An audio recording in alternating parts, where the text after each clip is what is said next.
काला साया। यूं तो बनारस घाट अपनी खूबसूरती के लिए बहुत प्रचलित है, पर घाट के किनारे कई राज लिए बैठे हैं। ये कहानी शुरू होती है बनारस के घाट के पास बने ममता निवास से, जहां प्रिया लाल जोड़े में ममता के घर उसकी बहू बनकर आती है। आओ आओ बहू, घर को अपने पैरों से पवित्र करो। ममता घर की दहलीज पार कर ही रही होती है कि अचानक एक बहुत गंदी सी बास पूरे घर में फैल जाती है।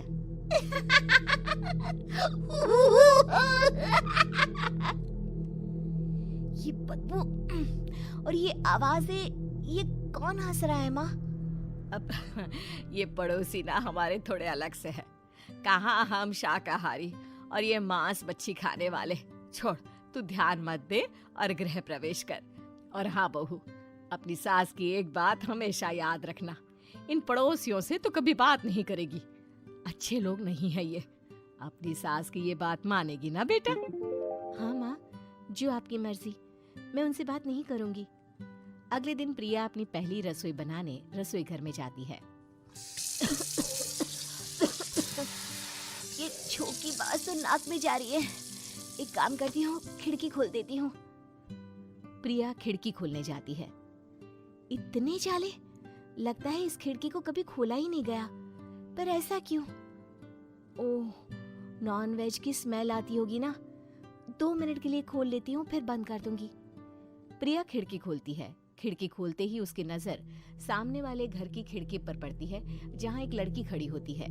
हाथों में मेहंदी, लाल रंग की साड़ी, बिल्कुल सजी धजी, मानो प्रिया की तरह ही वो भी नई नवेली बहू हो।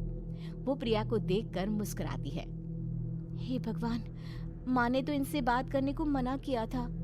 प्रिया फौरन ही खिड़की बंद कर देती है और तवे पर चढ़े रोटी की ओर देखने लगती है, पर वहाँ रोटी न होकर मछली पड़ी होती है। ये क्या? पहली ही रसोई में इतनी बड़ी गलती। हे भगवान, अब मैं क्या करूं?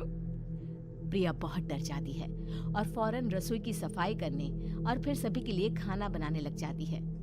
जब वो सबको खाना परोसती है, सब तो ठीक है, मैं बेकार में चिंता कर रही थी। हे भगवान, ऐसे ही बस अपनी कृपा बनाए रखना। रात के वक्त जब सब सो रहे होते हैं, तब प्रिया को पायल की आवाज सुनाई देती है, जिससे उसकी आंख खुल जाती है। ये पायल की आवाज कहाँ से आ रही है? प्रिया उठकर उस आवाज के पीछे छत की सीढ़ियों तक जाती है। तभी उसे बच्चे के रोने की आवाज आती है। प्रिया छत पर जाती है तो क्या देखती है?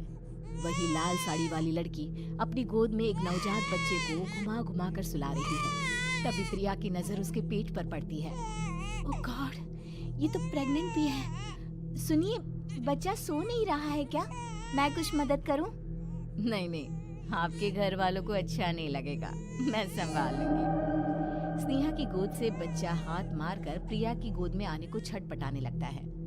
दोनों घर अगल बगल में बने होने के कारण प्रिया उस बच्चे को गोद में ले लेती है। प्रिया के पास आते ही वो सो जाता है। बच्चे का वो स्पर्श रात भर प्रिया भूल नहीं पाती और अगली सुबह वो छत पर कपड़े सुखा रही होती है। तभी उसे एक औरत इशारा करके बुलाती है।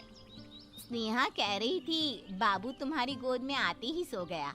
मैं गौरी, स्नेहा की माँ हूँ। बहू, घर आना, बाबू को खिला भी लेना। शाम को जब घर पर कोई नहीं रहता, बच्चे से मिलने के लिए प्रिया छिपकर अपनी पड़ोसन के घर चली जाती है और कुछ देर बच्चे को खिलाकर वापस लौट आती है।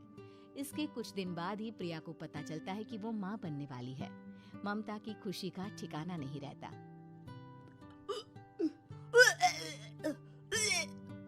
माँ जी, पता नहीं क्यों उल्टी आ रही है। प्रिया भागती हुई वॉशरूम में जाती है तो हरे और लाल रंग की उल्टी करती है। उस उल्टी में से कीड़े निकलते हैं। ये क्या? खून और ये कीड़े! माँ! माँ!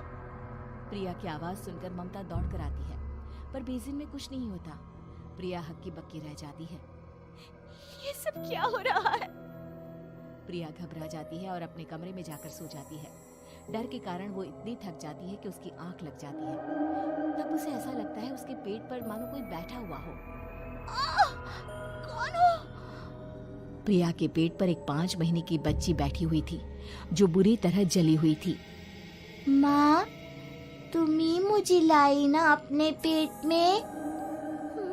मैं तुम्हारी माँ नहीं हूँ। कौन हो तुम? माँ, देखो मैं जल गई बुरी तरह से।